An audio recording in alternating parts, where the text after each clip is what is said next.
Assalamualaikum warahmatullahi wabarakatuh. Selamat pagi anak-anak. Semoga kalian selalu dalam keadaan sehat walafiat. Nah, kita ketemu lagi di semester 2 dalam pelajaran Bahasa Indonesia. Sebelum kita memulai pelajaran, mari kita sejenak menundukkan kepala seraya berdoa kepada Allah Subhanahu wa taala.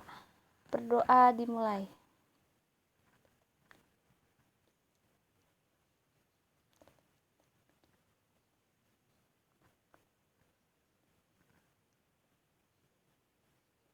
Berdoa selesai. Nah, di materi semester 2 kali ini kita akan membahas tentang mewarisi nilai luhur dan mengkreasikan puisi rakyat. Dalam dunia kesastraan, kita memiliki warisan turun-temurun berupa cerita rakyat atau puisi rakyat yang tidak diketahui siapa pengarangnya. Karena merupakan hasil turun-temurun dan tidak diketahui siapa pengarangnya, puisi lama biasanya disampaikan dari mulut ke mulut. Nah, pada bagian ini, puisi lama yang akan dibahas adalah pantun, syair, dan gurindam. Yang pertama ada gurindam. Gurindam adalah puisi lama yang berasal dari negeri India. Istilah gurindam berasal dari bahasa India, yaitu kirindam, yang berarti mula-mula atau perumpamaan. Gurindam syarat akan nilai agama dan moral. Tidak dapat dipungkiri bahwa gurindam bagi orang dulu sangat penting dan dijadikan norma dalam kehidupannya.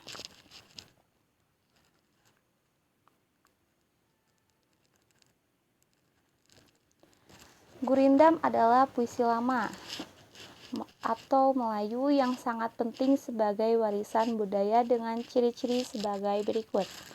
Yang pertama, terdiri atas 2 baris dalam sebait.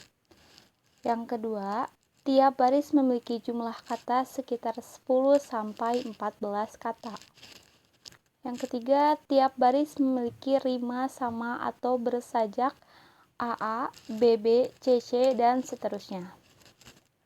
Yang selanjutnya merupakan satu kesatuan yang utuh. Baris pertama berisi soal, masalah, atau perjanjian.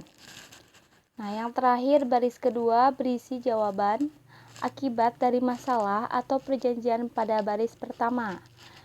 Atau isi atau maksud gurindam terdapat pada baris kedua.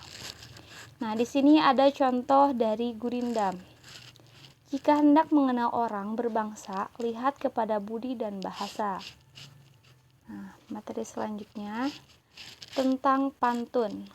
Apa itu pantun? Pantun adalah puisi Melayu yang mengakar dan membudaya dalam masyarakat. Pantun dikenal dengan banyak nama di berbagai bahasa di Nusantara. Tonton kalau dalam bahasa Tagalog, tuntun dalam bahasa Jawa, dan pantun dalam bahasa Toba, yang memiliki arti kurang lebih sama, yaitu sesuatu ucapan yang teratur, arahan yang mendidik, bentuk kesantunan. Nah, di sini ada ciri-ciri pantun. Beda sama gurindam ya. Yang pertama, tiap bait terdiri atas 4 baris atau larik. Kemudian tiap baris terdiri atas 8-12 suku kata. Kemudian rima akhir setiap baris adalah ABAB. Dan baris pertama dan kedua merupakan sampiran, dan yang terakhir baris ketiga dan keempat merupakan isi.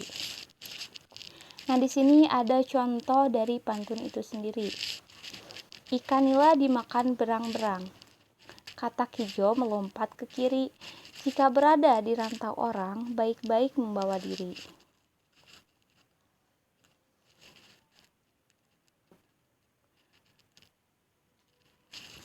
Kemudian di sini ada syair. Apa itu syair? Syair adalah salah satu puisi lama. Syair berasal dari Persia dan dibawa masuk ke Nusantara bersama dengan masuknya Islam ke Indonesia. Kata atau istilah syair berasal dari bahasa Arab, yaitu syair atau syu'ur yang berarti perasaan yang menyadari. Kemudian kata syu'ur berkembang menjadi syiru yang berarti puisi dalam pengetahuan umum. Nah, di sini ada contoh dari syair itu sendiri. Nah, sebelumnya kita sebutkan ciri-ciri dari syair itu sendiri.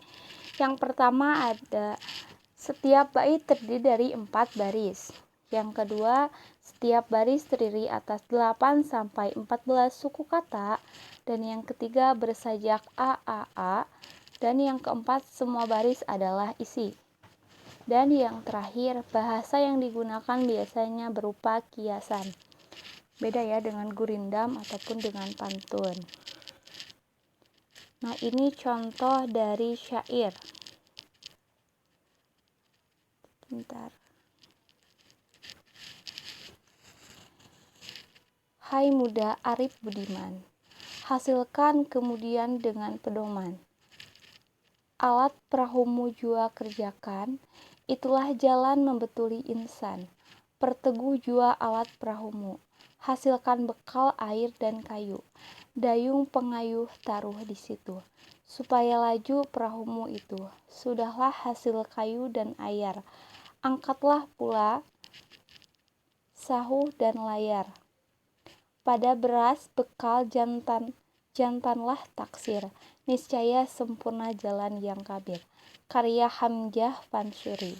Nah, itu salah satu dari contoh syair. Nah, mungkin itu yang sudah kita bahas tadi. Sekarang kalian buat masing-masing satu contoh yang berbeda dari contoh yang tadi sudah Ibu jelaskan. Yang pertama, contoh dari gurindam. Kalian boleh cari di internet atau membuat sendiri. Yang kedua, contoh dari pantun. Dan yang ketiga, contoh dari syair. Nah, mungkin cukup sekian pertemuan hari ini. Sampai ketemu lagi di pertemuan yang akan datang. Terima kasih. Assalamualaikum warahmatullahi wabarakatuh.